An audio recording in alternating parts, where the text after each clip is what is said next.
This is Indecisive Cinema, episode 32. 32, yeah. Got a lot of interesting stuff to talk about. Not as stacked of a week in terms of new releases because there was only a few that were really worth noting in my opinion. I don't really care to talk about Lion King or any of that kind of stuff. So there's a lot of kids movies and stuff like that out, but there's nothing. There's a few. We'll talk about Once Upon a Time in Hollywood. Yeah. I'll do that without spoilers because Carlos hasn't seen it. Yes. And then The Farewell, which I drove to Draft House to see. So those are the main two new releases, and then we do have a few like Netflix stuff and just some stuff that Carlos saw. So yeah. Cause I didn't get to actually. I watched a fair amount of movies, but I watched like Art of Self-Defense 2 more times, and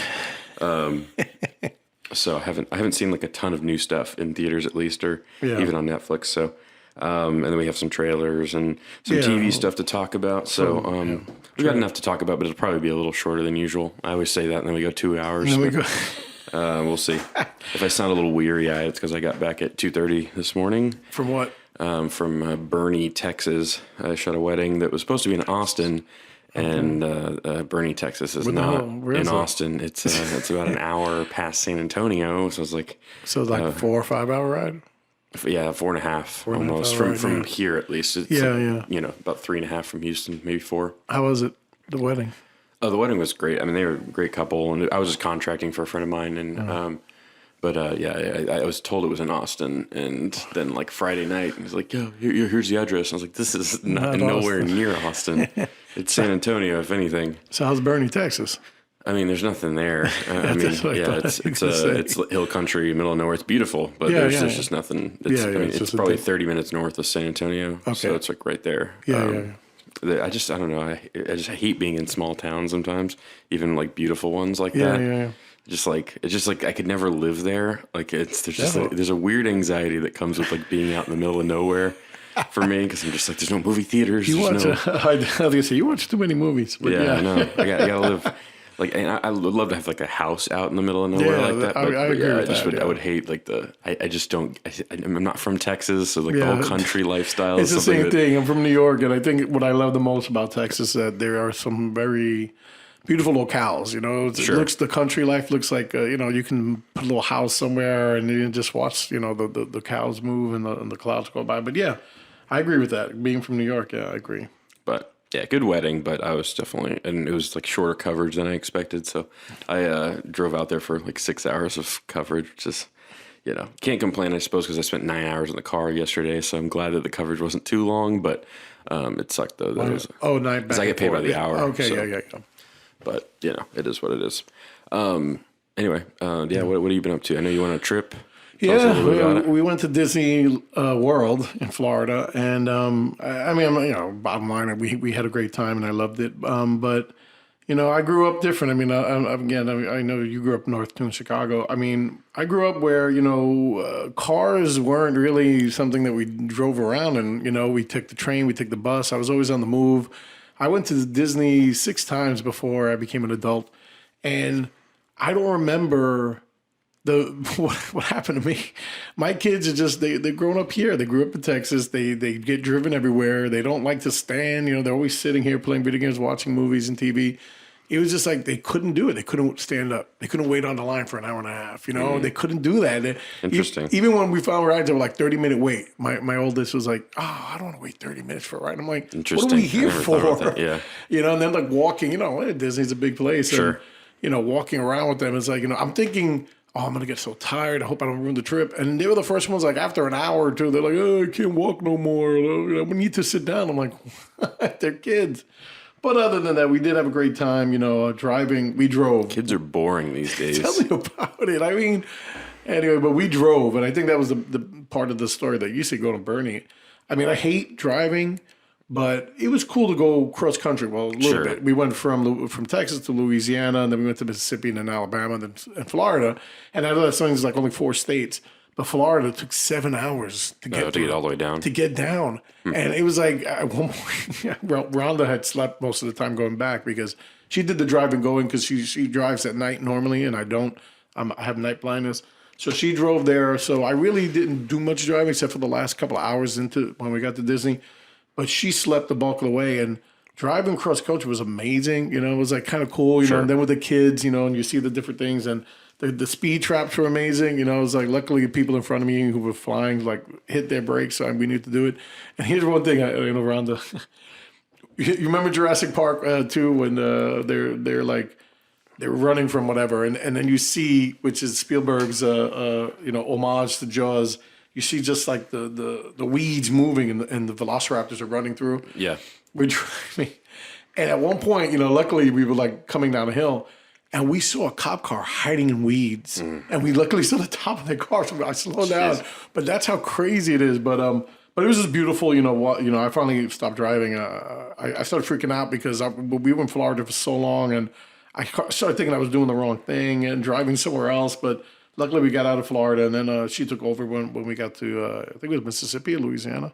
I don't know my geography. Yeah, but she drove the rest of the way. But it was cool. I liked the cross country trip, and the kids were up for it. And check this out. Look at that. That was cool. Road trips are kind of fun. They're more fun than I think people give credit for. Yeah, exactly. With like music and just it's a good time. Playing good music. I think like being in the car though for like 10 hours though can definitely be a bit exhausting. But it was 15 hours. Yeah, 15 hours. And once you break that 5 hour mark, oh my God! That's what I kept saying. I said, "Well, Granbury is the furthest I drove from Texas, and that drove me crazy." Where's that at?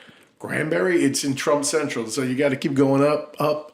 It's like in the middle of Texas. Oh, okay. It's just that was a horrible trip. But this one, like I said, I slept What were you there for?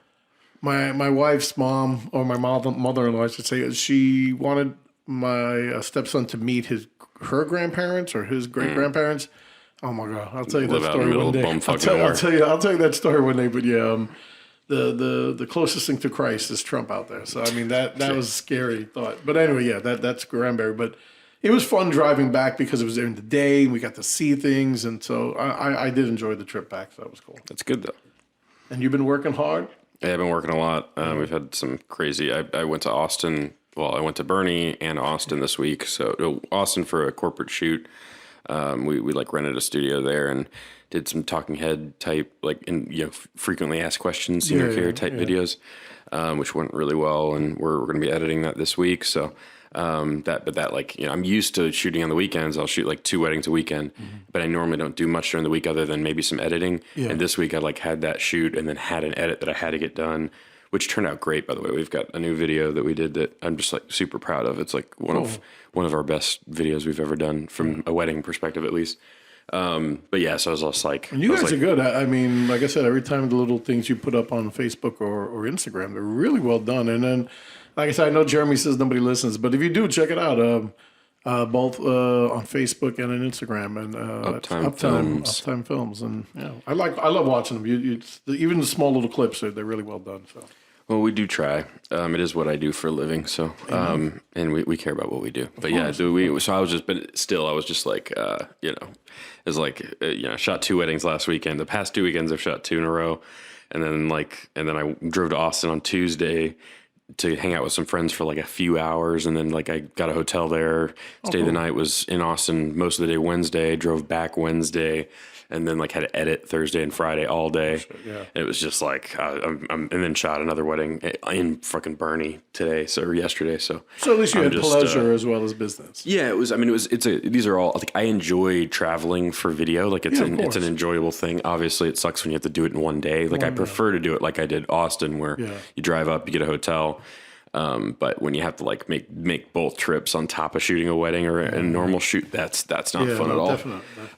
But so it's not a little exhausted because I am. I'm gonna probably go home and take a nap. But it's been a productive few weeks. So got hit some deadlines that I needed to hit, and so can't complain too much. Now we're here doing the podcast. We're doing the podcast. Yeah.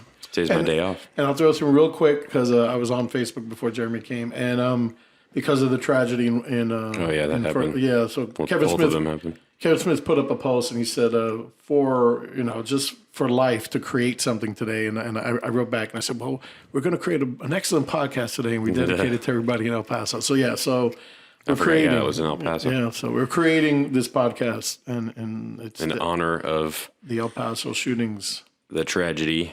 Yeah. Not fun. Yes. Anyway, that's happening, but. Not to be a complete bummer. The first I'm just saying I'm dedicating it. I know. We're creating it, and we create things good. We create things real good, you know. By the way, earlier when you said like I grew up in New York, it reminds me that I think you should leave episode skit where he's like, I grew up in a small town. Times were hard. We had to make little jokes.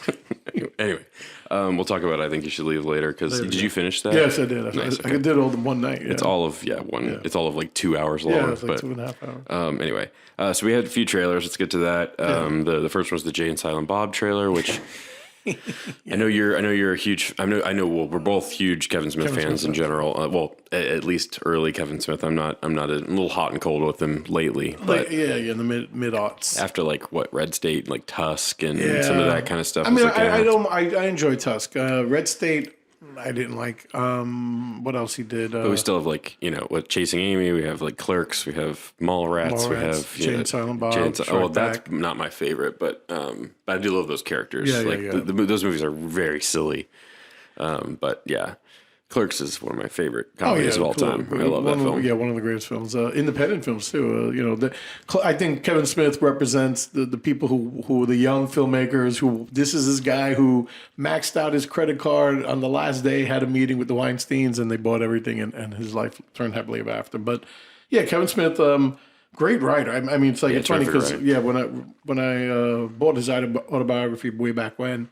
I read like of his early scripts that he did in high school and college, and he's such a good writer. I mean, even when you read his little blogs that he writes when something happens, he always writes a blog, and he's just an amazing writer, and like anything. I mean, even though Red State didn't prove that he can write drama well, but Chasing Amy, Jersey Girl, those are very good comedy dramas that are well written. And Chasing Amy is terrific. Yeah, I love Chasing Amy. It's one of my favorite films as well. And yeah, so the reboot, I laugh. I mean, I don't know what you're going to say about it, but it seems funny. I mean, it's still not the greatest trailer in the world, but I'm dying to see it.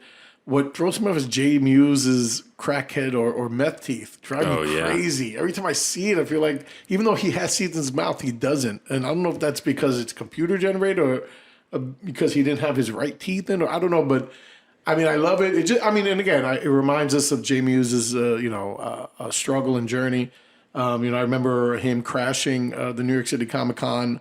We were online to get Kevin Smith's autograph, and the minute Jay Muse came in with Andy Milonakis, Kevin just got up and walked away, and we were almost there. I was so angry, but Jay Muse and Andy Milonakis signed all our DVDs, and and he was all methed out. But I am looking forward to see it. I've seen every film, and I can't wait to see this movie. What do you think of it?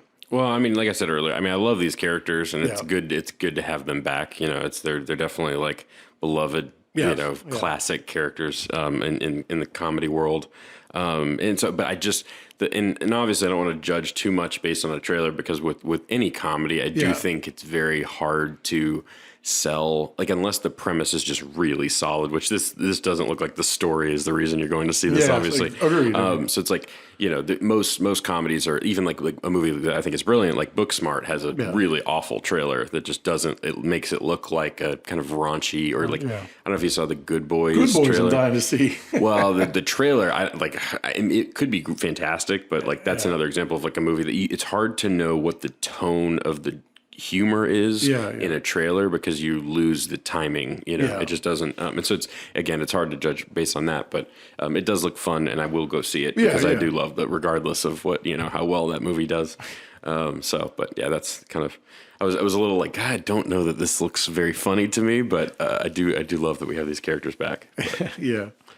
And then the next one on my list, which I haven't given to Carlos because I always crop out the trailers list so that we can focus on just to surprise you, I suppose. We have a little bit of element of surprise. The Witcher trailer came out for Netflix, which we talked about the initial preview of it, which I was a little underwhelmed by.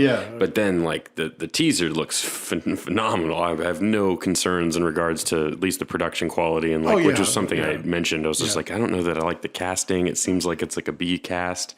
But I mean, it looks. I keep seeing Facebook article. I fucking hate Facebook, but it's literally like one of the three main things. It's like, oh, Rick and Morty season 4. Whoa, the Netflix has a new answer for the Witch or for Game of Thrones. You're like, fuck this. That's what they keep sending it up. Horrible article, but anyway.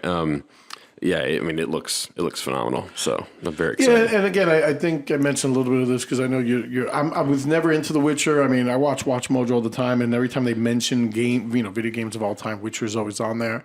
Deservedly so. And yeah, and I know you dig it a lot. I mean, I love, from what I've seen, I like it a lot. Henry Cavill. Oh my God! I mean, he looks amazing. Even though I've seen that character on game boxes and things. So he does. It looks like bringing a character to life is always cool. Mm-hmm. Like even when he did Superman, I was like, oh my God! But he brought Superman to life. I like seeing characters come to life, and that does make it. And I think, but that's the thing, and I don't know whose fault that is. Like, most likely, Netflix is the creative advertising department saying, let's sell this as the next Game of Thrones, and that's why they keep pushing it. And I don't like that. Yeah, because you don't want to be compared to one of the greatest shows of all time. Yeah, exactly. But I'm still going to watch it. I mean, Henry Cavill looks amazing.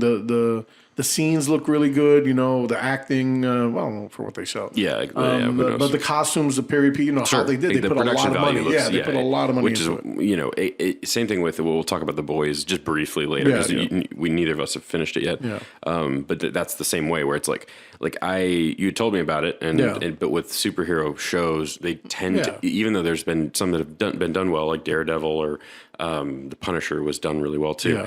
Yeah. These aren't like movie level, and like The Boys is like it's at least that's one of my notes about it. Like it's produced at a level that I'm like, I just didn't expect this, and that's what The Witcher looks like, and I'm like, okay, I want more of this.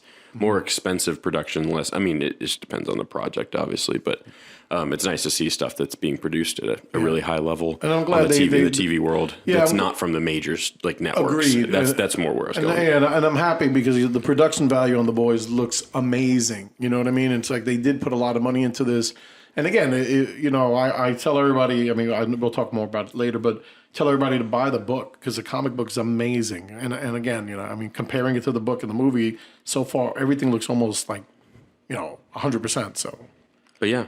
So I mean, I'm excited. It looks great. The next one on the list is the Cats trailer, which has created an uproar. Oh my God, it's horrible. It's one of the worst. I mean, well, so I give it some credit. I mean, the cinematography, like the production value of that looks really impressive, but the CG is just horrible. It's so distracting in a way that is just I don't like. This is the Sonic trailer all over again. Oh my God, that's good. Good comparison. It's like I can't imagine the team of people that spent so much time on the animation for that, which it looks clean. Like it does. No, it does. It's too realistic. Yes. The blend just doesn't work, and it's scary, and that's a big problem. It is, because I don't think people are going to go see that movie because it looks so cheesy and horrible.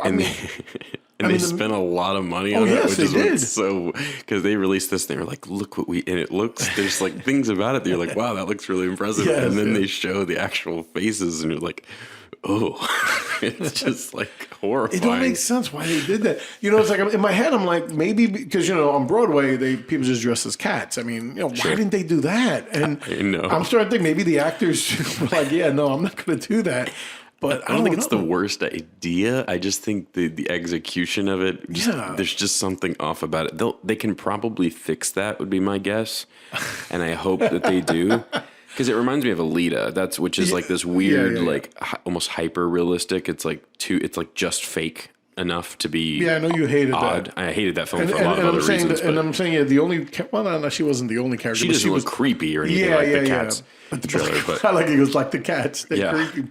Holy shit, it's terrifying. Like it's something out of my nightmares. But yeah, I just Alita doesn't look like that. But it's just at times it's like. Again, hyper-realistic is the best way to describe it. It's like just a little bit too perfect. Perfect, yeah, I got you. But the blend of human and cats is just a bad idea. I don't know. But very funny, though. That's what I'm saying. Every time I see it, I just laugh. It's like I'm not taking it serious, and that's bad. Because my daughter, my fiance, my wife, they're musical, they're music geeks and they love music and they want to see this movie. And I'm like, oh my God, I can't bring myself to see this film because it's laughable almost. But what else? What else trailers you got here? Well, it's not really a trailer. It's just more the announcement of Phase 4. which well, now you said we don't have a lot of time. We got a lot of time now. yeah. We got. I mean, this will fill some. So let's get into it. So obviously this is your show. In terms of I saw. I was like, Thor. There's a new Thor movie. That's my response to it. But I'm curious what your thoughts are and what. How that applies to everything we've seen so far. Yeah. And so mild spoiler. Well, I'm sure spoilers for Endgame and Far From Home. If you haven't seen those at this point, they've been out for a while now. But yeah, so go have at it. Well, I'll just start off with the first one, and this is the biggest gamble. I think we talked about this a little bit last time when we talked about the Phase 4. Eternals is such. It's like, you know what? It's funny because this is not 1969, but if it came out in 69, people would be lined up in droves because it's dry like 2001. So Eternals is more Eternals, the Eternals. So you saw the cast. They have a big cast. You know, Rob Stark is in it. They got Angelina Jolie. There's a couple other people I keep forgetting. You have this big cast, and I know my boy Blue, Colin, who listens, I know he's like, oh, give it a chance. But The Eternals is such a dry book. Yeah. It's like for people who like sci-fi from the 70s, you know? It's like if this was made in 69 and they said, oh, Stanley Kubrick's about to direct The Eternals, you'd be like, holy shit, I want to see that. Sure. I don't know how they're going to pull this off. Like, and I know... Who do they have slated to direct it currently? Do you know? I don't. I mean, I like the surprises, but yeah, maybe you can look it up. But I don't know. But whoever's going to direct it better be like A-list or one of these indie directors that we don't know about, like Ari Aster come out of the blue and say, "Hey, I just." It's Chloe Zhao. She did The Rider, which got like 100% Rotten Tomatoes. The Rider, but that's about, and then some smaller films, but nothing of note. The Rider's the biggest thing. It's a horse movie. I haven't seen it because I have no interest in horses, but it did get like terrific reviews. People love that movie, and that's fine. So then it seems like she, and I'm really talented, like character director. Yeah, and I'm hoping that what it makes, but.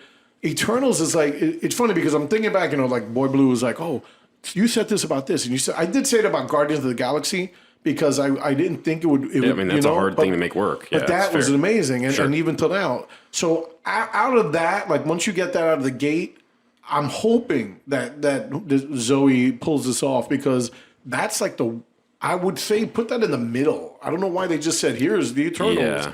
It's the first one slated, right? It's the first one that comes out. I think it comes out in November of next year, or 2020. So after that, we do get into fanboy jizz. You know, you get Captain America and the Winter Soldier, or the Falcon and the Winter Soldier, which pisses me off. And they finally did show artist rendering or images, and they are both Cap, which is cool. I'll accept that. I'm interested to see what they're going to do with that. As I mentioned in the comic book, Bucky was Cap first for about a year, and then Sam Wilson took over a couple of years later. And so they have both been Cap. It shows them both as Cap. So we're going to see what happens. Like, we don't know maybe this is what happens now that the real Cap is gone. The government... Both of them, so I'm assuming it'll be some I'm assuming the government has them, even though it's Falcon and Winter Soldier, they're in the roles of Cap or representing the Captain America character. So that's cool. The Loki thing is cool. I like the Loki. I don't know how you felt about Loki. I thought it was going to be a series. Is this an extension of that? These are all series. Well, yeah, that's right. Because Eternals is a film. Oh, I didn't realize that this includes the series. Yeah. So Loki is a series, but we're going back to what we saw in Endgame, where he took the cube and disappeared. So it's the Loki from that day and age, but still is an asshole. He's not the good guy Loki. Exactly. He's the asshole Loki. He's Avengers Loki. So it should be really interesting. Then you got, and I'm not going to be dick, like Shang-Chi and the Master of Martial Arts. The good thing about that is that this is Marvel's, or whatever Marvel Studios push for, the all Asian. Sure. And they got a great cast. Yeah, no, exactly. No, that could be really cool. It could be totally different from anything we've seen before. So I'm all for that. And I don't know if you've been following. I do like Asian people. Oh, no, I'm not saying that, man. We all love Asians. No, but why? And listen, and I'm saying this. That was one of the ones I was like, oh, Shang-Chi. Because I'm not very much into the martial art comic books. Sure. I love martial art film. Mm-hmm. But then it was like the lead actor has proven to be this like really funny dude, and he's like always every day on Twitter and making like these really funny remarks. And I'm like excited because I love this guy now. I'm like, I definitely want to see anything he's in. He's been in a couple other smaller things. Look him up, but. He's just proven to be this little force of what is this movie called again? Shang-Chi. and the master of martial arts. Got it. It's Su Yunju. Simi Liu. Yeah. And I'm sure you got to Google all his... Every day he's been going on Twitter making like jokes about how this all came about. But now because of that, I definitely want to see this movie. Here's the other now. Here's an Orphan Black is the main Orphan thing. Black, that's right. That's what I remember him from. Yeah, I don't recognize anything else. But he's good casting. And then you got the What If. Now that's my favorite. That's the cartoon. That's the animated series. This is supposed to be rivaling Warner Brothers, Batman, all their thing, which is really good animation studio. Now, the best thing about it is, first off, if you guys don't know what If is a comic book created in the late 70s. By the way, Carlos hasn't looked at his phone, I don't think, this entire time, which means he knows the order of all this stuff by heart. I've read this list many times. And What If is my favorite comic. Like, I'm into alternate universes, so What If was the comic book for me as a kid when I was like 7 and 8. And it said, what if Spider-Man joined the Fantastic Four? What if Wolverine never became Weapon X? So it had these good little stories. They're one shots. You read them. It had good artists, good writers. So this What If, what I love is that they announced that Robert Downey Jr., Chris Evans, what's her name? Oh my God, what's her name? Natasha Romanoff. Oh my God, Scarlett Johansson. That everyone is going to do their voices for the cartoon. Oh, cool. So then, if there is a What If Captain America, won the Civil War, you'll have Chris Evans doing Cap in the cartoon. Gotcha. Okay. And that's amazing. Yeah, I mean, because they're not going to be acting. They just come in one day, shoot their lines, and go away, and they get paid $1 million. But it's still, for us fans who love What If, it's an amazing feat, and I can't wait to see what they do. And cutting into that is Doctor Strange and the Madness of the Multiverse. It's supposed to be the first horror film or something, which I'm interested in. And that's a film, and it's going to be the first horror film. And what's good is, as you see, the multiverse is in the title. That's going to be from the What If stuff. So now we already saw Spider-Man introduce us to the expanded universe, the alternate universe, and we saw Spider-Man Into the Spider-Verse, which showed that as well. So this movie should be the first one where we get to actually see the mirrored universes that Jonathan Hickman perfected, that the What If universe has, outside of Earth 616. That one gets me excited. And it's a film, and, again, who knows who's going to cameo in it? Because remember, you're going to be seeing alternate versions of heroes. Sure. I mean, I would pray for Robert Downey Jr. a lot of possibility. Yeah, and it does. Or opportunity is a better word. And I love it. And what else we got out of that? You have Black Widow, which is a big film, and God, the actors in that, they got such amazing actors for that too. And then it's like David Harbour coming off of his hit Stranger Things, but his flop Hellboy. He's playing what's the character's name? It's the Russian guard, the Russian Captain America character. That's going to be amazing just to see him in there. And they already showed mock-ups, not real, shooting. They haven't shot it yet, but mock-ups of him in the costume. Oh my God, it's just exciting to see these worlds. And then real quick, I think there's two more there. Oh my God, look it up. Yeah, quick, because I can't help you, but I can Google. I mean, because the last one is the one that you just mentioned, and I think that's the most exciting one for me. Because Guardians of the Galaxy. Thor, Love and Thunder. I don't know if that's the next one, but that's one of them. No, that's the last one, and that's 2021. And then Hawkeye. Oh yeah, then Hawkeye, which I'll be honest, WandaVision and Hawkeye. Those are series. So we have a few more. Yeah. So Hawkeye, whatever. I mean, I like Jeremy Renner. He was cool as Ronan. Let's see what happens. Is that a series or it's a movie? series? Okay. That's a series. Yeah. WandaVision is also a series, and that's also another alternate universe one, which is kind of cool. But again, the good thing about WandaVision is that if they build these characters in the story correctly, the character of the Scarlet Witch destroys the Marvel Universe at one point in time. And I'm not sure if they're going to go there, but it seems like they're heading in that direction, creating this alternate universe that I'm pretty sure she creates with her own mind. But we'll see. And then you have, after WandaVision, Hawkeye, you have Thor. So here's the thing. That was Natalie Portman. And that's the final film of Phase 4. Yeah, Phase 4. And so we did have Natalie Portman, and Natalie Portman was in Thor Ragnarok, and that scene, that was her. Unfortunately, everyone's like, oh, no, that's just it, but it was her. And a lot of people saying, oh, what happened to her? So in the comic books, this was about 5 years ago, Thor was taken, the Mjolnir was taken away from him, and next thing you know, a couple of months later, there was a female Thor, and everybody was like, who's this female Thor? Who's the female? And it ended up being Jane Foster, that's why Natalie Portman came back. Yeah. And it was for like, she did a run for 2 years, And I think I mentioned this, that the character had cancer. Yeah, and when she was Thor, obviously she was almighty, but when she wasn't Thor, her cancer was eating away at her. This is a great storyline. I love to see Natalie Portman. And Chris Helmsworth is in it. What's her name? Tessa Thompson. Tessa Thompson's coming out, so we're gonna have our first, gay character.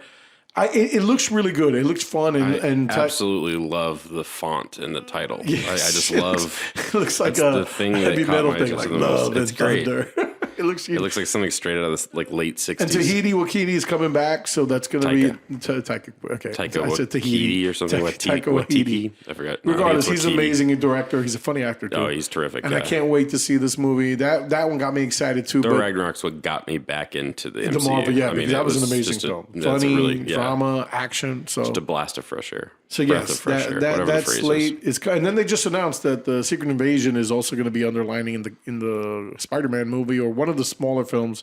Wait, we left one off though. Isn't there an Avengers film to end it? No. Read it. It's not there. They took it. So I think Guardians of the Galaxy Volume 3 is the only thing that's in the air because this guy needs to finish Suicide Squad 2. Then he's going to start shooting that. So it originally was Dark Avengers. Yeah, exactly. That's the one I was excited about, and they pulled it off. Because so that's going to be Phase 5. Gotcha. Because remember, if you look, Captain Marvel 2 is on there, and Black Panther 2 is on there. Oh, and I forgot to add, Captain Marvel 2, fine, whatever. But you heard that they cast, they haven't cast him yet, but Namor is going to be in Black Panther 2, which is going to be really good. Interesting. So it's going to have this giant, Wakanda versus the Atlantis kind of thing, and so I'm excited about that. And then Fantastic Four. They set him up in Endgame, right? Namor. Yeah, they showed that. Yeah, there's a little clue to that in Endgame. But yeah, he'll be in Black Panther too. Some of the knowledge, you know. See, my man Jeremy learning. Yeah. So I'm excited about Phase 4. But yeah, the only Avengers film was Dark Avengers, and they pulled it, and they said it's going to open up Part 5. So with that, I know that the Secret Invasion has to be in there. And like I said, the ending of Spider-Man hinted at the Secret Invasion, so it should be interesting how or where they're going to put that in. But there was no Spider-Man movie on the list, right? I don't think so. Yeah, no, they pulled that one too. So it should be interesting. Yeah, it definitely will be. There's a few titles in there that I'm definitely interested in. Yeah, so. well, I'm glad. Which ones are you the most excited for? Thor. He's like a few, but I love Thor Ragnarok. I've seen that movie like 25 times. Oh, it's an amazing film. Yeah. I'm excited about Love and Thunder too. I keep saying Love and Thunder. That's great. How that's how it should be said. I think that's like when they wrote it. That's the tone of voice they used. So. That's the noise that the computer made. What am I going to call this? Thor, Love, and Thunder. Yep, exactly. So what's next? Once Upon. Oh, yes. Let's start the show. Hollywood. We're getting into the movies now, people. Yeah. This is the, 9th or 10th film from Quentin Tarantino? I think it's his 9th. Is it 9th? No. I think it is. I don't know. It doesn't matter. It doesn't matter. It's in that range, right? Yeah. Quentin Tarantino, you may have heard of him. You may have heard of Quentin Tarantino. He's one of my favorite filmmakers. Always has been. It's one of the reasons I watch movies. Yes, I have the Pulp Fiction wallet. I love Quentin Tarantino. I love most of his films. And this is his latest, which is set obviously in Hollywood. It stars Leonardo DiCaprio, Brad Pitt, Margot Robbie in a smaller role playing Sharon Tate. Leonardo DiCaprio plays Rick Dalton, which is a great name. Who's kind of he used to star in this this hit TV series, this Western TV series in I think the early 50s. And then he quit it to try and pursue a movie career that didn't really work out for him. And everybody kind of hates him for leaving the series. And so he's kind of becoming a washed out actor, but he's still working. So he's in that phase of decline. Yeah. And his stunt double, played by Brad Pitt, whose name is Cliff Booth, which is another terrific name. And Brad Pitt's Cliff Booth is he's he lives in a trailer where there's this dog of his that he takes care of. He's very tender and very kind. We find out that his wife passed away in something that occurred on a boat, and it's never explained. And it's the most interesting thing in this film. I'll get back to that in a bit. But basically, we see his characters very tender and caring. But then there's this thing that happened with his wife that we never get explained. And I won't spoil it. It's very early on though. It's 20 minutes in the film. But it sets up his character for the rest of the movie in an interesting way. But he's essentially he's his stunt double. He kind of works for Leonardo DiCaprio's character, Rick Dalton. He like drives him everywhere, and they're friends. They hang out, and clearly like there's a kind of care for one another. They've worked together for a long time, and I would say they're best friends. But it's definitely kind of a working relationship, but also and these two, just to watch these two on screen, because they're some of the best actors of all time. Leonardo DiCaprio and Brad Pitt are just terrific, and they're great in this movie. And obviously in a Tarantino movie, they always have great dialogue to kind of, chew on and put on screen for us. And so it's fun to just watch them like hang out. In this movie, it spends a lot of time hanging out. There's a lot of sequences where, Brad Pitt goes in a drive in his car and it's like 5 minutes long. And it's just him driving through LA from the hills to the back lot of a drive-in movie theater where he lives in his trailer with his dog. And it's just an interesting scene. But it definitely feels like we're just watching Brad Pitt drive this car through LA. And that's engaging enough in itself because it's a Tarantino film and it's shot very well. And they really nail the period, the late, I think it's 1969, which is obviously, if you've seen the trailer, you know that it takes place in the same time as the Manson murders. And this is kind of Tarantino's spin on that, which is interesting as well. I won't get into too much detail about that. But it's, that's definitely a backdrop, and it has like this, in a similar sense to a few films that I've got lists on my notes here. It feels like kind of a closing of an era, or like the end of an era, and the transition into the 70s. And there's a lot of film. The one I think that captures that the most would be, which is on my list, Inherent Vice, which you've seen recently as well. Great film, which is another movie it's set in the same year. It has the same kind of tone, and it's about a lot of similar things. And this is. We follow Rick Dalton's career, and there's some scenes where he's at work, kind of, we're watching him decline, and he's drinking a lot, and he's just kind of self-destructive in a lot of ways, and he's feeling bad for himself. And so there's a little bit of that. We watch Sharon Tate, Margot Robbie's character, Sharon Tate, like go to the movies and kind of watch herself on screen, which is, again, like I'm describing all these things, and there's not a whole lot of plot to describe because there is barely any plot in this film, which isn't necessarily a problem, but I do. So I kind of structured this as like the good and the bad, right? And I don't want to, because you haven't seen it, so I can't go into too much detail as far as like spoilers goes, because there's a lot of things that I really like that are tied in directly with spoilers. Obviously, like I said, Brad Pitt and Leo are just terrific on screen, and it's entertaining in itself to watch that. Like, we haven't seen Brad Pitt in a movie, and like.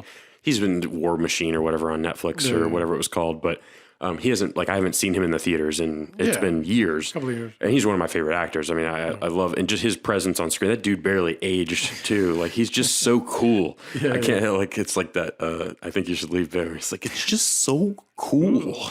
Brad Pitt's just like, he has this great presence, and there's some terrific stuff with him and all the Manson stuff, and there's like the plot kicks in like an hour and a half into the movie, and it's like the film feels like it's just taking a stroll through LA in the 60s.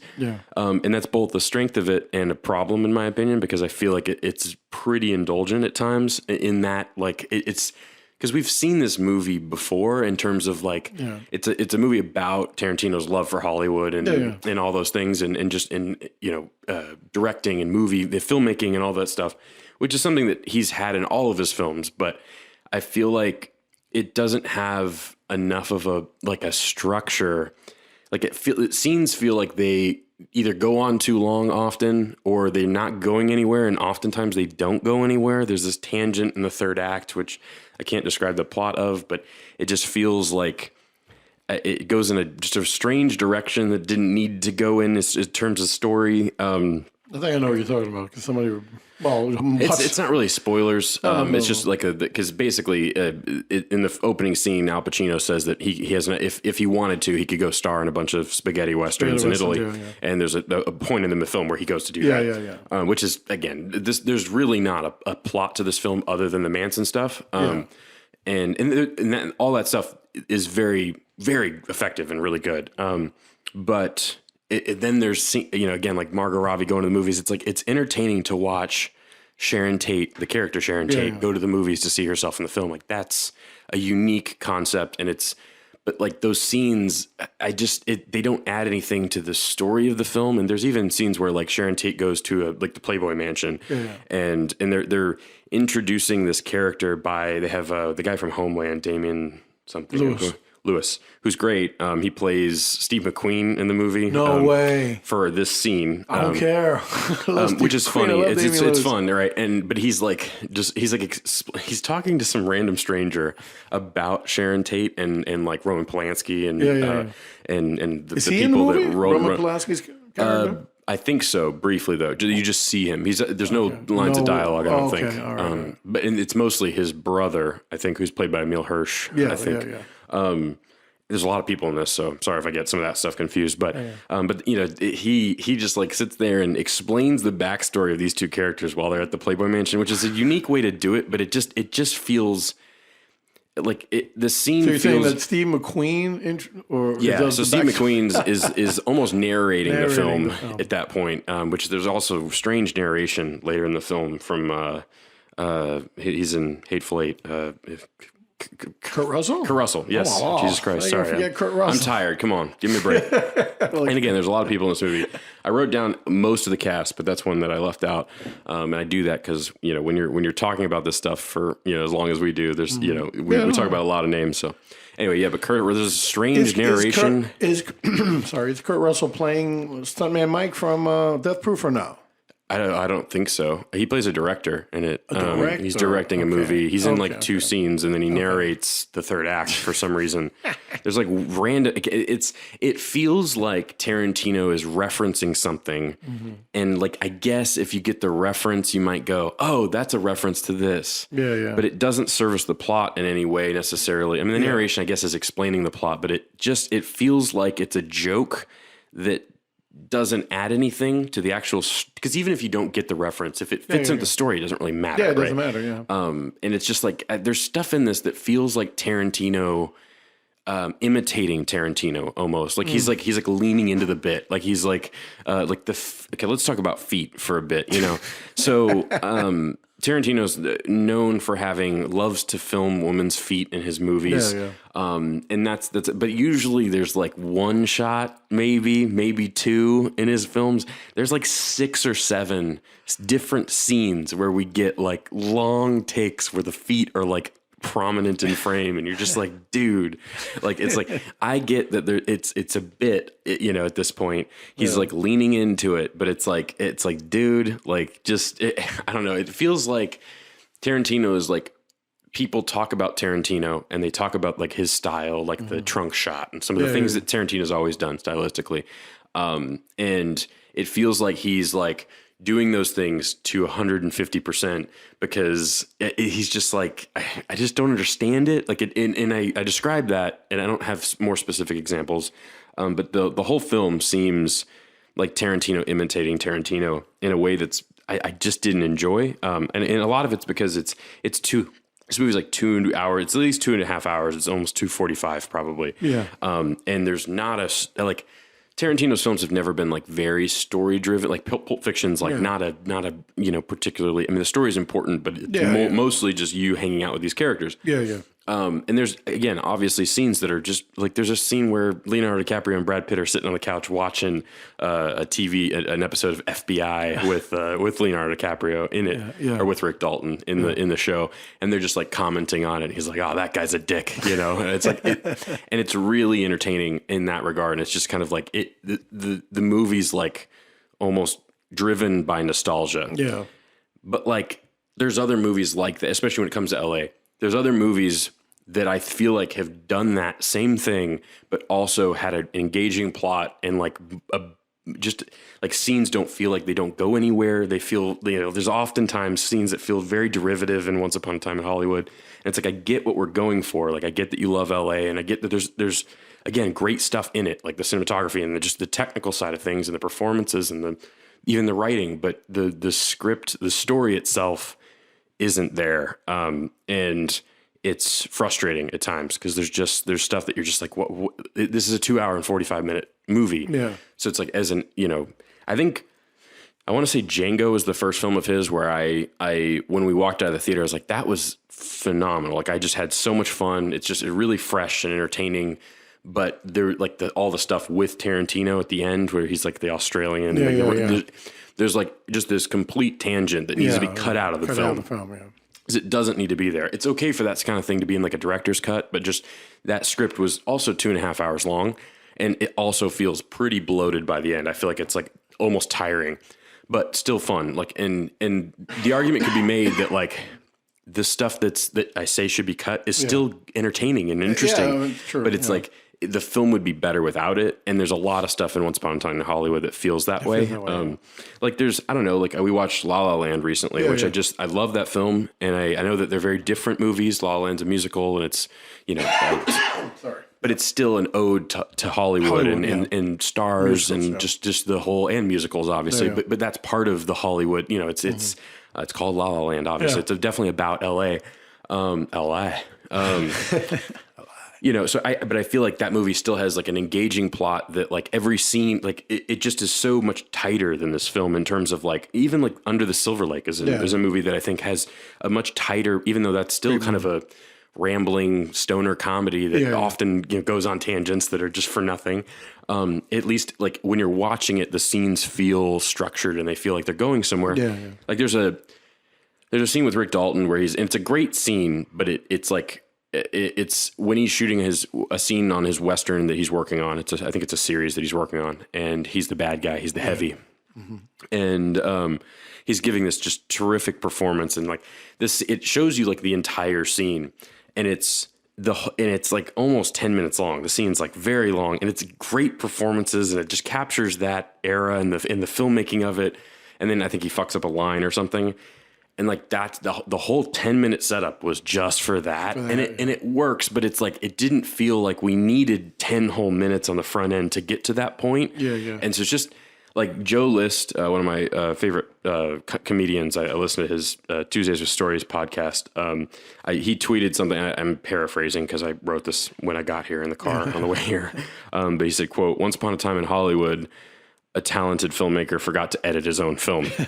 And I feel like that's the perfect summary of how I feel about this. There's a lot of terrific stuff, but it's just Tarantino needed to be reeled in a bit. That doesn't mean it's not worth seeing. I think it's absolutely worth seeing. It's still one of the most original films that's in theaters right now. Currently, it's still in each individual scene. I feel like it's still better than anything that's out there right now. Definitely. But as a whole, there's a lot of just odd elements that don't feel like they come together. And I want to see it again, and I will see it again because again, like, he's a filmmaker that's just so entertaining to watch, and it works on that level just in terms of like the overall presentation of it and everything like that. And again, the performances are just terrific.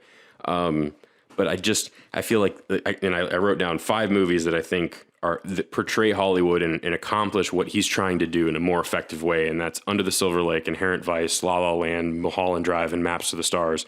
All I feel like capture the spirit of LA and and just, you know, and pay tribute, but also critique it. This film doesn't, I feel like it's a love letter to it. And I get that, but Inherent Vice does it better. And that's how I feel about Once Upon a Time in Hollywood.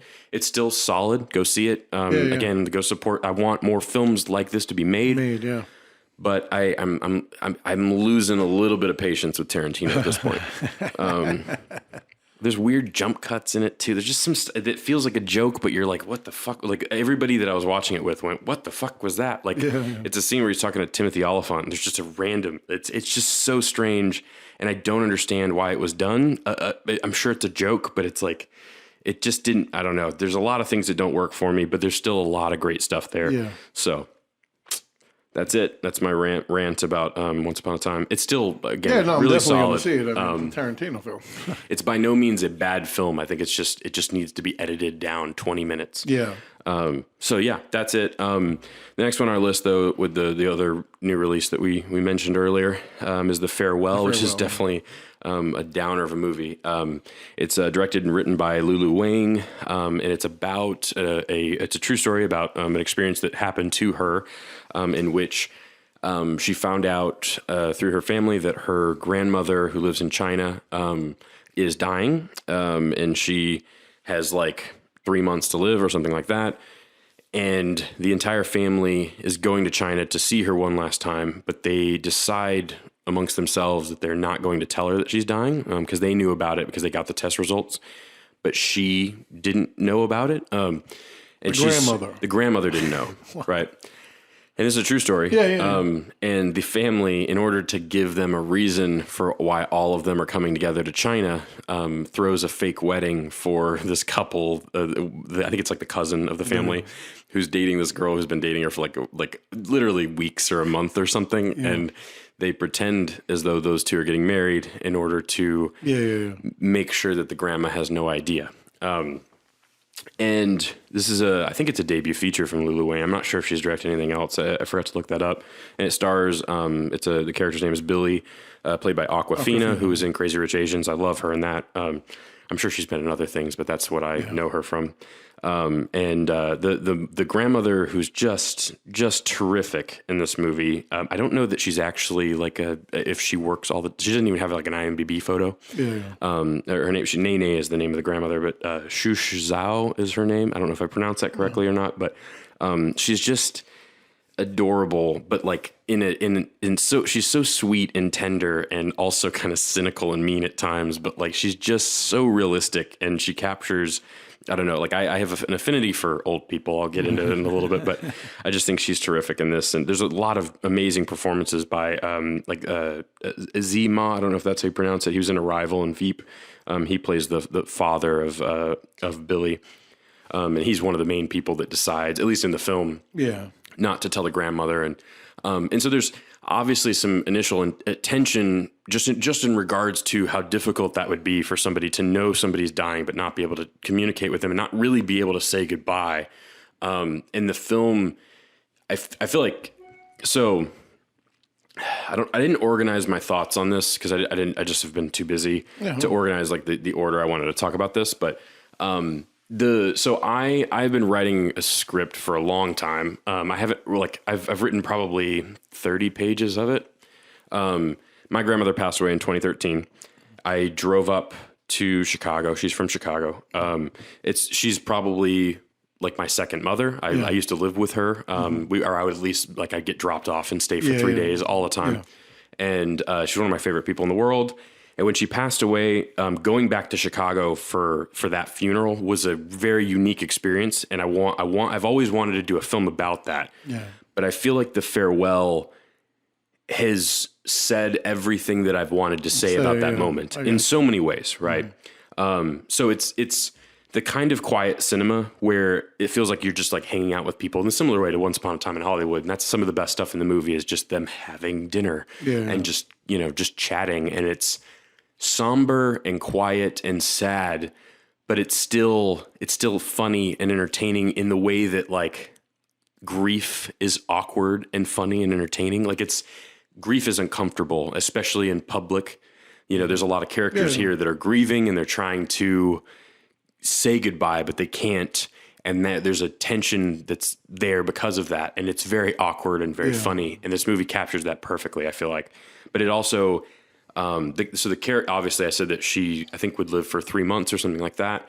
So the characters at one point, she says like, I think I want to stay, which is a thought that I've had every time I go to Chicago, right? Because I go to Chicago probably once every 3 months or so now, to see John, but also to see my grandfather, who's one of my favorite people in the world.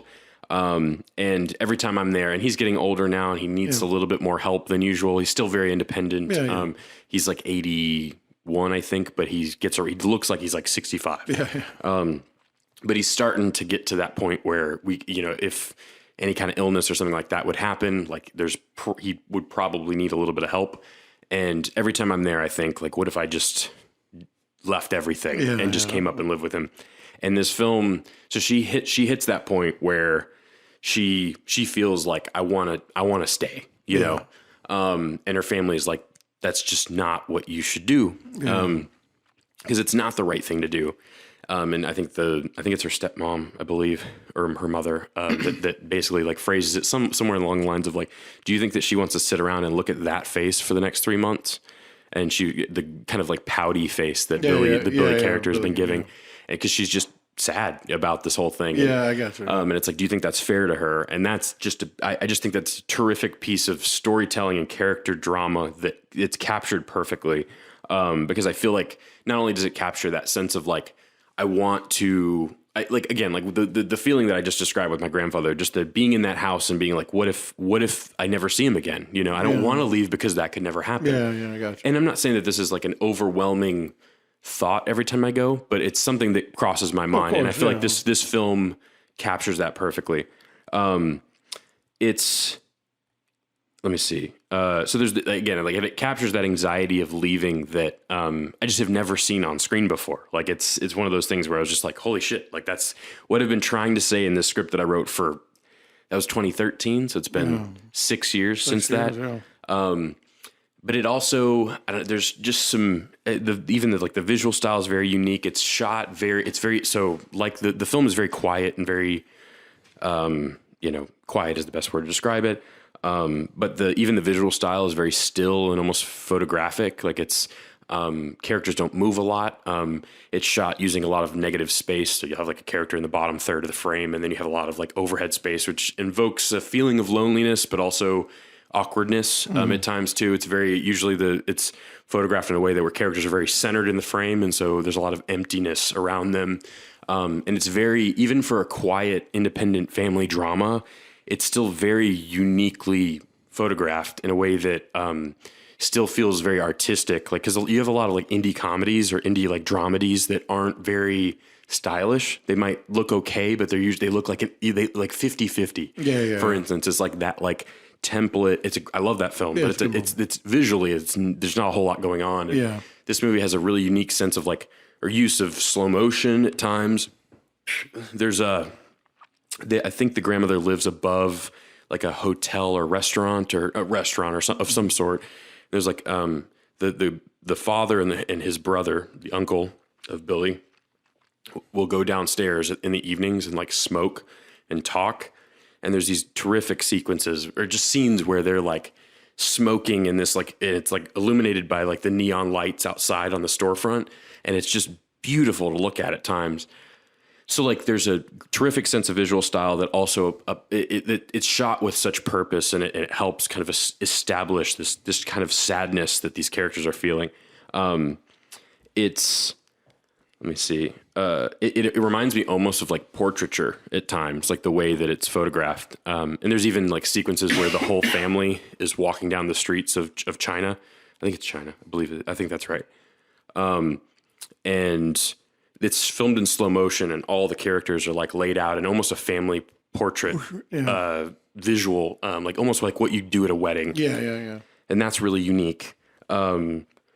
It's also an ode, and this is something that, in terms of my experience with Chicago, it reminds me a lot of a movie like Blind Spotting. And it's not about what Blind Spotting's about, but it's an ode to a place and a time, which is childhood usually, but Blind Spotting is not necessarily that, but that's an ode to Oakland, and this is an ode to China and where she grew up. And there's this terrific sequence where they're driving through the city, and I think the mother says, like, that's where our old neighborhood was. And the Billy character is like, can we go there? I want to see that house. I grew up there.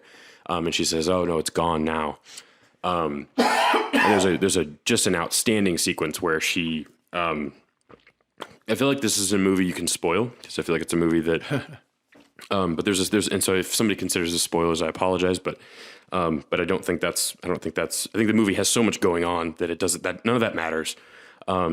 There's a sequence though where she says, like, I feel like this is all going to be gone someday, and I don't want to leave it. Yeah. And it's just devastating. Right.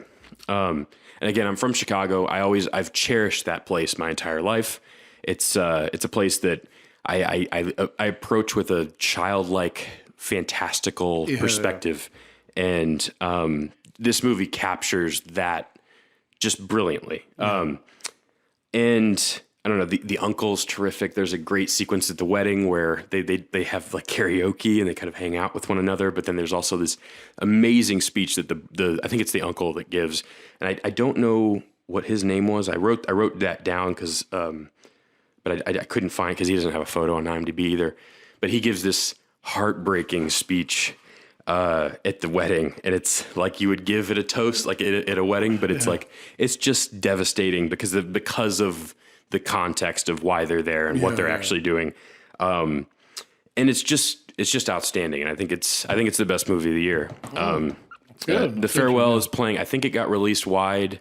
Yeah, I saw it at Draft House because I was like, I'm going to go take a trip to Draft House, but I think it was playing at AMC. Yeah, it is. So, and maybe at Cinemarks as well. So, if you're in Houston, at least, those are the great places to go see that. But I think it's opened wide, so it's pretty much everywhere now. Yeah, I saw that. Yeah, and thank God because it's terrific. So, I think it's got 199% on Rotten Tomatoes. It's doing very well, and I think for a debut feature or at least an early feature from Lulu Wang, I think this is. Just the reviews are amazing. I've been. That's how I heard about it. And when I saw you put it on the list, I was like, "Ooh, good! I want to hear about it." And it's good on the surface of just like a good family drama that's very sad. Yeah. But I think what's underlying all of the tension is masterful, and I think it captures something that I feel like I've never seen before on film. So cool. Farewell is just outstanding. I'll check that out. Yeah.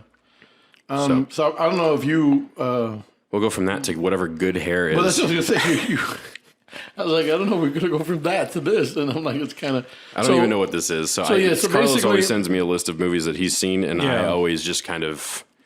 And I'm not going to try to belittle it. This movie came out about, I want to say 5 years ago. It's the documentary Chris Rock produced about black women's hair. Interesting. And and I finally, because what I do on every time Jeremy leaves, me and Rhonda, and if JC's here, we go out. We do a little shopping, we have dinner, and then she goes to bed. And I just sit on the couch and I watch one movie from Prime, one movie from Netflix, one movie from Hulu. And then I pop in the DVD that I got Jeremy can see it here. I got like 4 tins of movies I haven't even seen. But Good Hair, I've always wanted to see it. Have you heard about it? It was like a whole episode of Oprah was based on it. And he was on the show. And I saw tidbits of that. But basically, it's good, Chris Rock's daughter says, "Daddy, I want good hair." And, black people have this, or African Americans have this kinky hair. And so he goes on this quest to find out about that notion. And I thought it was really good. It was it's a documentary about not only something that's interesting because the black hair is like this humongous billion-dollar business, but also because he wants his daughter to know that she has good hair. It doesn't have to be like the kids in her class who have straight hair. And it's like, you find out that it's like there's a sect in India that after a certain age, they'll shave all their hair off. And the sect is like, this is, for you to be closer to the God and blah, blah, blah. But all it is the businessmen who run the sect take the hair and then they sell it. Jeez. And they make the profit. And these people get nothing. Just to, he interviewed and they goes, oh, well, God loves me. And this is my gift to God. And I was like, holy cow, it's like bugged out. And then these guys are taking the hair, they run and they produce, and then they got like a whole mill. So it's just a real interesting film. And it's just like, I always wanted to see it because I love Chris Rock and I knew the concept. But it was just to know that this billion-dollar business of selling this hair to African-American women here in the States, and LA, of course, is one of the biggest business. And it's like, there's like one time they almost got busted for like he follows a dude who's selling the hair. And they almost get busted at customs. It was like a drug bust. They all start running, and I'm like, "Oh my god!" But it was just an interesting film to watch, and I enjoyed it. Braid, which is the next one on our list. Yeah, and because he's this film like Braid. I think it came out 2017 or 18, and it's just a weird, twisted movie on Amazon. And I mean, I know you have stuff. If you ever want to check it out, it's almost like what's the movie you lent me? Excision. Excision. Yeah. It opens up where these two girls are robbing a bank or a bank. Yeah, I think it's a bank or a money order place. But they get out and they're driving away, and they're talking about going to this house. And they end up driving upstate, and it's this beautiful mansion. And they give you this backstory that there's a game that's always played. And every time they come back, it begins again. Almost, and not like Tag, which Tag was I like Tag. That was a cute movie. But that's based on a true story. It's just this like, if David Lynch directed Tag. It's like they get there. Weird. Yeah, they get there and one of the girls, and she's very like ambivalent. She doesn't want to play the character, but you're always this character. She's the daughter. It's like Mulholland Drive almost. It's weird. And then she walks in the house and... Or Lost Highway almost. Oh, what's the crazy girl's name? She was in Cam. Oh, the lead in Cam. Yeah, she's great. She is the mother, And she's like, what? And the weird thing is like, that's why, you know, me and Gloriana watching it, we're like, if this game is always played, how does she know? So she's washing dishes and the other girl comes in. She's like, oh, how was school today? And it's like, it begins again. And then the other girl comes in and she's the doctor. And she's like, oh, she's like, they're playing these characters in this game. In this game, and then you get flashbacks to when they were children, and she's like, oh, let's always play this game. And the rich one, the girl from Cam, she's insane. And it's like, you know, you see that there's been some kind of trauma.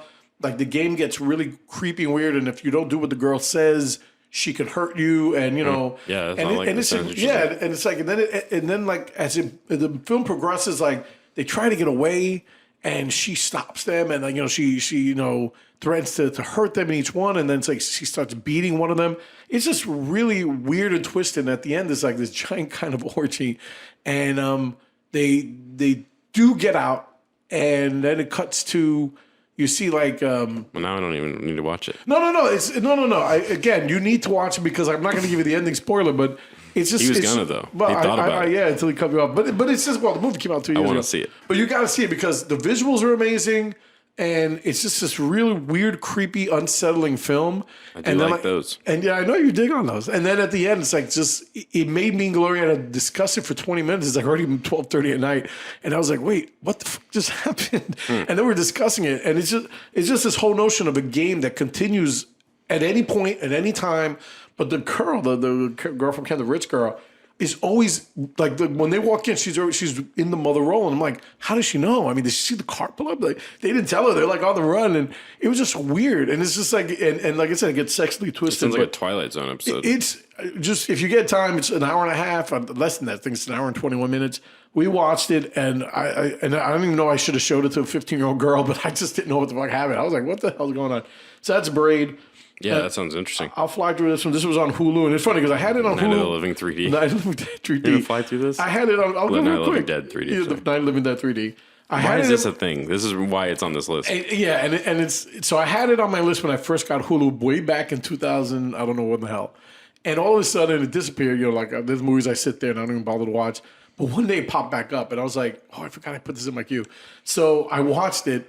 There's a couple of things that it's. Again, you know, and you know, there's been about 17 remakes of Night of the Living Dead. Sure. Or reimaginings in this case. Yeah, this is well, more there's of a color version and then a 3D version. Yeah, and so Sid Haig is in this, and I think that's the best part of this movie. Sid Haig is always a classic horror film, you know, actor, most known for Devil's Rejects, House of a Thousand Corpses. And he's in the new one too, even though he's passed on. He did shoot his scenes for the new one, which I think what's called something 3. But anyway, the Devil's 3. So he's in this movie. Basically, you know, it's not in 3D on Hulu, but I love the gimmicks.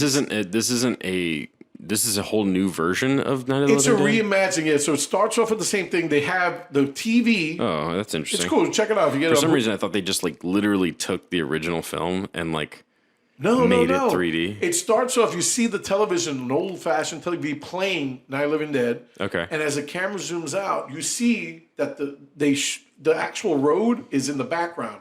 So the car comes in, and then boom, you're into this new version.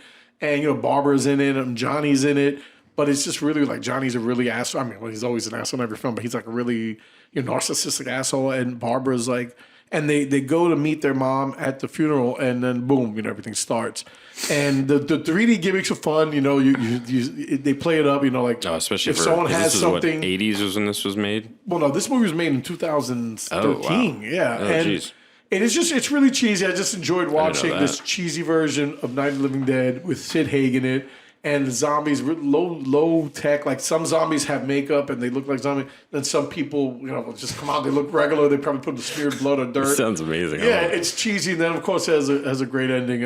Like I said, it's no spoiler. You've seen Night of the Living Dead, but I watched it on Hulu finally because I said, shit, it got away from me twice. So let me watch it again. So I want to talk about You Were Never Really There because I think out of all the movies I saw, that's like the greatest one I saw. It's definitely an interesting movie. We've talked about it twice, I think, on the show, but.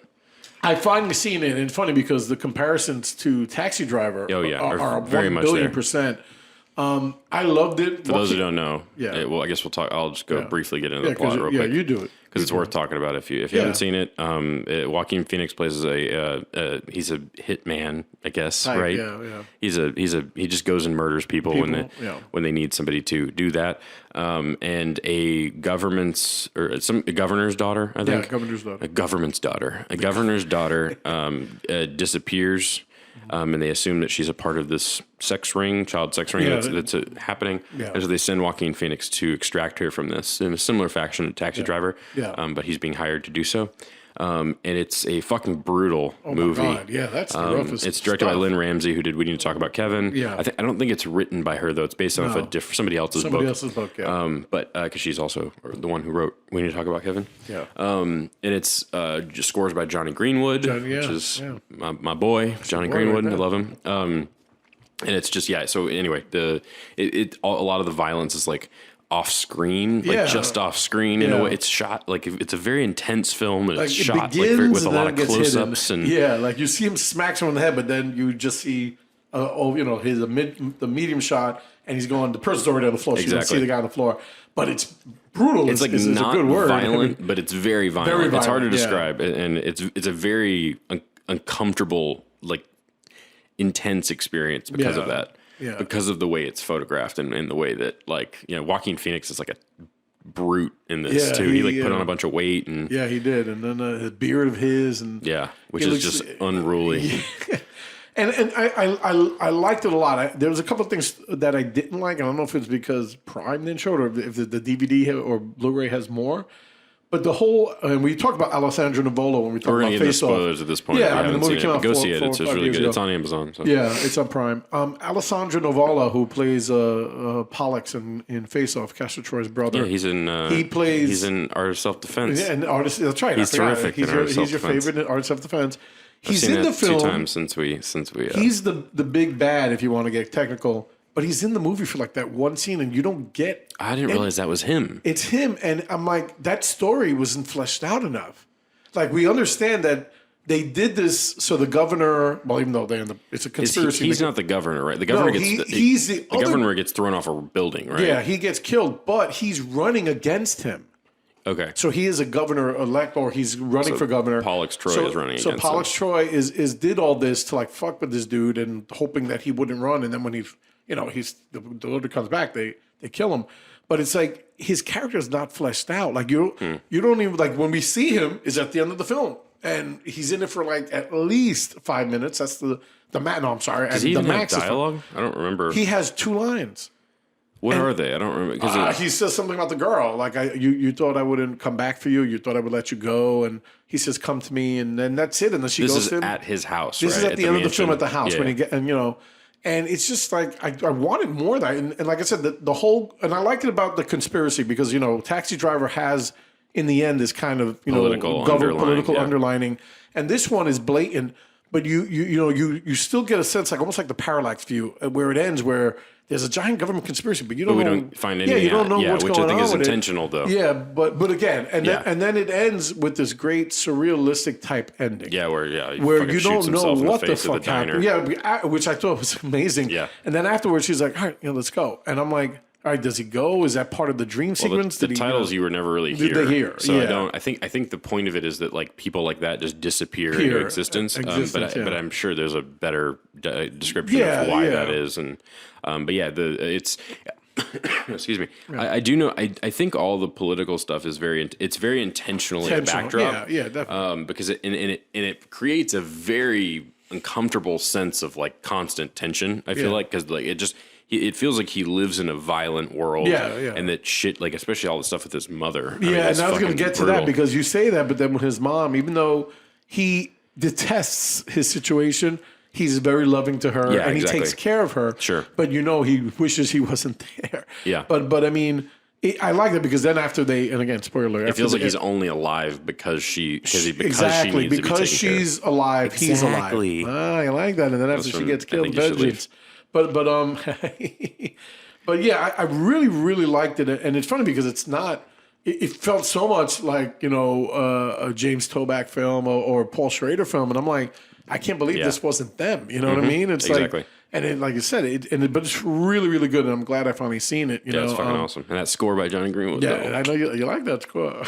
And then the next one we could go quickly. If it's a Netflix original, Kissing Booth, the part 2 comes out in a couple of weeks. I put that on there as a joke. Yeah, I know you did, because I was like, why did he put this? But we saw it. It was cute. Whatever. Next is that's his review.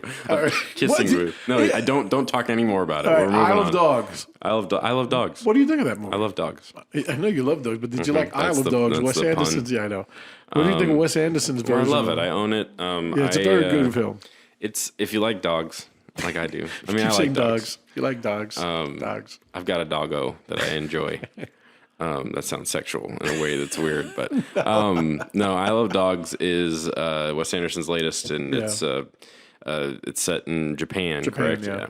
In Japanese. The only people speak American. Which is the dogs. Which people were like offended by. I was like, I remember that. I was like, silly. what? Don't be silly, dogs. I get it, but it's like it's not like looking down on them in any Bill way. Murray was funny. Yeah. Liev Schreiber was good at it. It's got a terrific cast. Yeah, it has a great cast. I forgot what the reason was that they kick all the dogs out of the city. Because supposedly they have this virus. Oh, the dog flu. The dog flu, and it's killing kids that are next to them. So but remember, it's all a plot. So again, another government conspiracy plot in the end. A very silly one though. Silly too, yeah.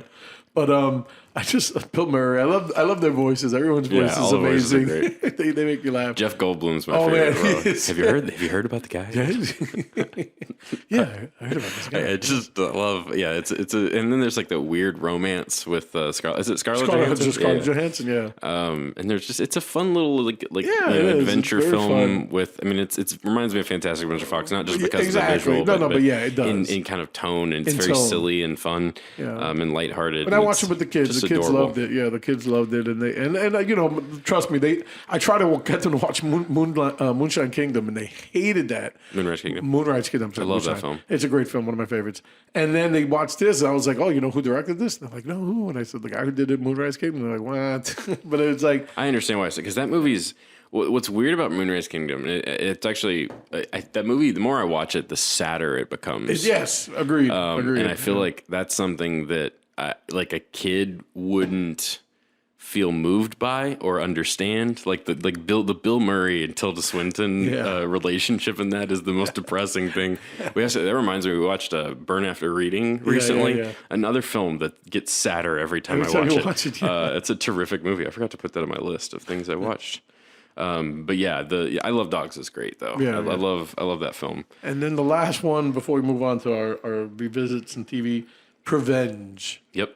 You saw that on Shudder? I've seen the cover, the thumbnail, but I've never watched it.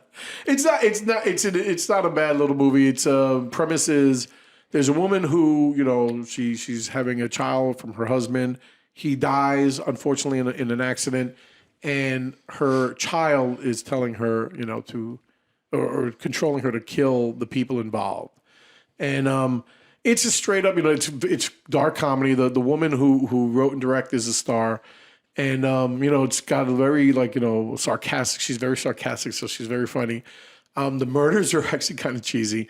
And the people, all the people who are involved are assholes. This girl who, from Game of Thrones, is one of the people. Oh, she was in Sightseers. Yeah, that's right. Sightseers. Alice Lowe. She's terrific in Sightseers. And it's very cheesy and fun. And I didn't know she was in this. Yeah, you should try. I thought you would check it out. Yeah. So. Oh, never mind. I thought it had the guy from Sightseers. No. It looks like him. The fat guy looks like him, but it's not him. Yeah. But I love her. She's great. So it's a good little movie, and then the ending is a little twist ending, but it was good. Me and Gloriana watched it, and we laughed.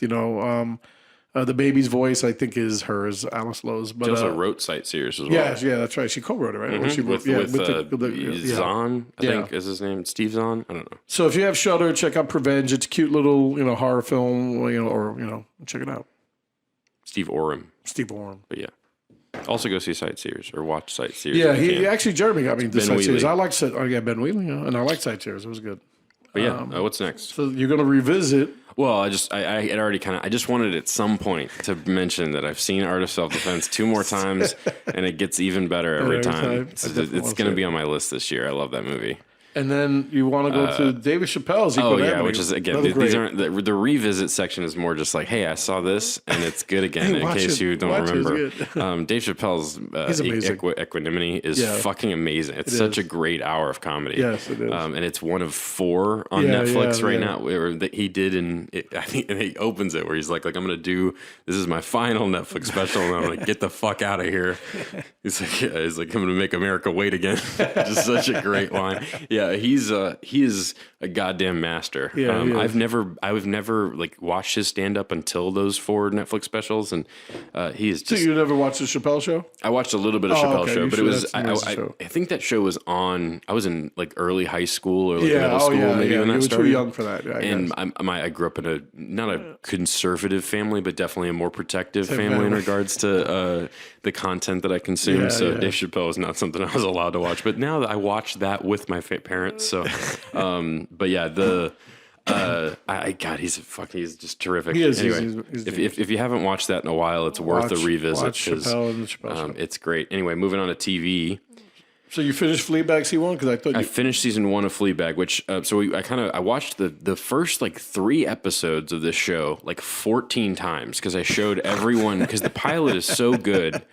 And the next two episodes were so good, but because I was showing it to so many people, I never finished the goddamn show. And I still haven't finished the show for the same reason. What? But I finished season 1, and it's just an absolute work of art. I mean and let me pull up her name who plays Fleabag. I'm going blank. Plays Fleabag. She's just terrific. She's a writer. She show runs. Yeah. I think she wrote every episode of the show, and she stars in it. Yeah. And she's Phoebe Waller-Bridge. She was actually in Solo, which I didn't know. Yeah. She plays like the assistant to Paul. Smaller. What's his name? Paul. Who plays Vision? The Vision. Oh my God, what is Paul's name? Paul Bettany. Paul Bettany. We got it. We came up with it. We remembered. Well, actually, it was all Jeremy. It's got like Olivia Colman though, and it's just so. Anyway, the show. I've like I said, I think it was 2 episodes ago that we talked about Fleabag. Yeah. 2 episodes. But it's just about a girl that lives in London who has experienced a pretty devastating loss to of one of her closest friends, her best friend, who she opened up this little cafe with. And there's this story of their relationship is being played out underneath everything that's happening in the current time period. And it's like I think her death was like a year prior to all the events of the first season at least. And so she's this delightful, awful person, and there's a reason she calls herself Fleabag because she feels like she just constantly wants to have sex, and she's pretty manipulative in her relationships, and she steals things, and she's broke, and she's self-destructive, but she's also a delight, and she's just very cynical and sarcastic and fun, and just her like expressive faces that she makes throughout the show are just absolutely hilarious. And I think she gives just a terrific performance. So that's kind of the synopsis of it. Yeah. But like so I was blown away when I finished because the final episode of season 1 is just, it's a freaking masterpiece. I think it's terrific, and I think it ties a bow on the entire first season in a way that a finale should. Yeah. But what I was so surprised by was the actual amount of like payoffs and that they had set up earlier in the season, like little things like she goes to a bank to apply for a loan to try and keep her business open, and the guy who's like running the bank, who comes back later in the series, which is in a way that I didn't expect, a very funny, strange episode that reminds me of something straight out of Louis, where she goes to this conference for women, and they all have to like be in silence for the whole weekend. And then right next door, there's this group of men who are on a men's retreat, and they're like yelling at sex dolls, like sluts. And it's so strange. So he comes back, but anyway, when she's at the bank applying for the loan, he says like, you run a cafe. So it's kind of, he says something along the lines of like your application was very funny. And she says, I didn't intend for that to be. And I won't say what happens, but in the final scene of the last episode of the season, it pays off that bit in a way that I didn't expect.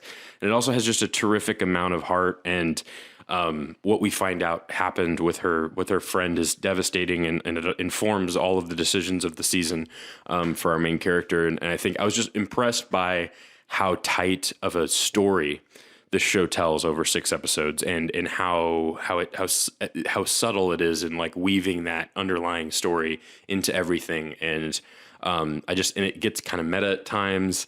Like I think somebody says like, she's at that retreat, just think of a moment of tension or something. And she like has a flashback to a memory, and then she like tears herself out of the memory and goes, that's a bit on the nose or something like that. And you're like, and it's delightfully awkward, and Olivia Colman is absolutely terrific in it. And it just pays off all these terrific setups from a story standpoint. And like, I just didn't expect that from a lighthearted comedy. Cause it has so much heart underneath, and it's very devastating and very, timely. So I think Fleabag is just fantastic. So if you haven't seen it, it's only 2 seasons and they're only 6 episodes each. Yeah. Watch the first season and finish it if you can, because if you finish that season, I think it's just an outstanding piece of art. Cool. Anyway, I've seen it 14 times now. Yeah, I bet you did. Don't do The Boys last. Go to I Think You Should Leave. I mean, all we have to say about The Boys is it's good and it's produced well, and I'm looking forward to finish it. Yeah, so well, I'm probably going to take it off the list just for the sake of we're not really going to talk about it. Oh, okay. You can do 10-15 or Pen 15, and then we can. Oh yeah. And then you want to do I Think You Should Leave, because you mentioned that every. We're going to do I Think You Should Leave. So Pen 15 is I don't want to give them all the credit, but The Lonely Island have produced it or helped get it on the air. The actual actresses Anna Konkle and Maya Peters. Hold on, let me go, because let me go. Oh my God, I keep clicking the same thing. Pen 15. Sean Penn? No, Penn, Pen, and then 15. And if you look at it, you'll see why the joke is. It's penis. That's funny. I know. So the show's good. So yeah, Maya. Her actual name is Maya Erskine, and then Anna Konkle. So basically, I haven't seen her in anything. Yeah, what? No, actually, if you click on them, you'll see they're in 1,000 things. I was like, what? So basically, I'm not sure. I don't want to say it's autobiographical, but it takes place in the early 2000s. And I was going to ask you, I was like, what, were you in junior high in the early 2000s? But it's really funny. Like Rhonda's laughing. Like Rhonda was like, she was like ambivalent about it. It's her Freaks and Geeks, whereas Freaks and Geeks is my life. It's her Freaks and Geeks, and like the music is spot on. And even though it comes across as this like raunchy comedy, it's actually very dramatic. Like, the episodes are based in their real life, or at least the real lives of these young girls who are coming into their own in junior high school. And it's just really good. It's like, the laughs are there. Like I said, Maya Erskine, who plays Maya Peters, like, if you look at her, she's so beautiful. But in the show, her mother gives her a bowl cut haircut for her first day of 8th grade. Oh, no. And yeah, she looks horrible. And then this other one, and then it's funny, because you see her, Anna Konkle, with her makeup on. Like 25-year-old woman playing. And here's the best part. They're themselves at the age of 30, whatever. Yeah. But everyone else are actual kids. Oh, that's funny. So the scene where there's a kiss scene. It's like 21 Jump Street. Yeah, exactly. But it's very funny. 30? I know. So it's very. Somebody said that movie sucked recently. I was like, what the fuck are you talking about? 21 Jump Street is terrific. 21 and 22 Jump Street. They're both amazing. Those movies are so fucking funny. Anyway. But this is that. And this is like, it's very funny. But then there's also this drama underlying on it. And it's really good. Like I said, The Lonely Island, Akiva Schaffer has. Is it network? It's on Hulu. It's on Hulu. Okay, interesting. So you can only watch it on Hulu. But I really thought it was going to be like, these like raunchy comedies, but it's got heart, and it's like the episode always ends with something like dramatic, and you should check it out. Like, they go into first period, first make out, first cigarette, first masturbation, which is amazing. Nice. But like I said, I love that the other kids are their age. They're like 13, 14, but these women are like in their late 20s, early 30s playing their characters. Yeah. So it's really, really good. So check out Pen 15. It's or Penis, whichever you want to call it. Yeah, I mean, that's the name of it. Cool. Well, and then we're going to end on. Let's cap it on. I Think You Should Leave Now, which is slowly becoming one of my like new all-time favorite comedies. I've seen. So I literally on Friday, I think my brother and I watched through. I think the first 5 episodes. It's almost again, done. There's only, just what, 7 or 8? Well, like we put it on, and I think he ended up falling asleep, but we've seen it all the way through already. It's just that it's so easy because they're 15-minute episodes. It's so easy to just like throw it on. Like that night anywhere. after you told me about it, I sat and I watched it all in 2 hours or 2.5 hours. I was like, oh my God. And it's all fucking funny. It's all so goddamn funny. And again, and I'm not going to take anything away from Jeremy. And it's funny because I'm watching it now and I was saying in my head, I said, when I grew up watching Saturday Night Live, obviously a different type of sketch comedy, but at that time, something new. Sure. And I said, I think Jeremy digs this because this is not his Saturday Night Live, but it's like that stage of sketch comedy that's absurdist and surreal, but also like raunchy and funny. And it's all shot single camera. Single camera, or at least it looks. I'm sure they probably had multiple cameras for sketch stuff. They do that often, but it's shot. It looks like a single camera. Yeah, exactly. Show. And it is funny. Don't get me wrong. I loved it. The one I love is with Emily from Good Mythical Morning. He comes into the bar. She's waiting for him, and he's like naked, holding. And he's telling the story what happened. Wait, what? Oh my God! He runs into she's sitting in the restaurant. His girl or the girl he's supposed to be is the first date, and he comes in just holding his balls, his cock and balls. Oh my God! How do you not remember? From I Think You Should Leave? Yes. How do you not remember? This is my favorite one. And he runs in there and he's telling her the story, and he's like, and then after this like big story, what happened? He goes, but, and he gets down on one knee. He goes, but if I love you and I want this to work, and she's like, I just met you, dude. Is this is from I Think You Should Leave? Yes. I don't think I've seen this show like 14 times. Then you overlooking this one or you're falling asleep. And then remember, then afterward he leaves the restaurant and this like gay weird gang go up to him. And the first they mess with him. They're the gang who messes with him. And then when they come out, they're like about to beat him up again. And he tells them their story and they ask him to join in and they walk off with him. I have no recollection of this, and I've literally seen it so many times. I'm about to put that shit on. How do you not? I'm like, I don't. And I'm like, okay, well, I mean, we will do that after the show ends. Yes, we will do that. Because if there's more, I think you should leave that I haven't seen. Then I need to see it. I don't know. Like episode 4 or 5, actually. What? Yes. I don't believe you. And the reason why I remember, I love the sketch so much. I can almost name all the skits in episode 4 and 5. I watched YouTube's number 4 show, Good Mythical Morning and Good Mythical More. And Emily, one of the newest interns, is the redheaded girl. She's tall, she's cute, but she has an overbite. I always see these people. I'm like, these people, they're good on the show. They're just like nobody's. And I see that she was an actress because she's in this show. She's in I Think You Should Leave Now. Is she the one that's the slurping down pig dicks with these fat fucks? No, that girl? No, but that's funny. No. It's a great scene. How do you not know this scene? I don't know. Unless you're talking about, so there's the only date scene I remember from it is the one where he's like, what? Which is amazing. I love that one too.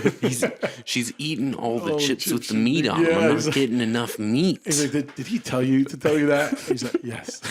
Yeah. He's like, what? What are you talking about? We're gonna be so late for the movie. I'm not going to the movie. What? It's a terrific oh my God. sequence. I love that one. But no, I don't know what scene you're talking about. I'm telling you. What else is in that episode? Oh my God. Do you remember? I mean, that scene is so memorable. I'm trying to think of the other stuff. Now we're going to watch it. After the show, I mean, I feel like, or if we could do it live, I'm going to put it on and put it full blast. You guys can hear it. But it's a hoity-toity restaurant. Yeah. She's blonde, tall, very pretty. She has a white blouse.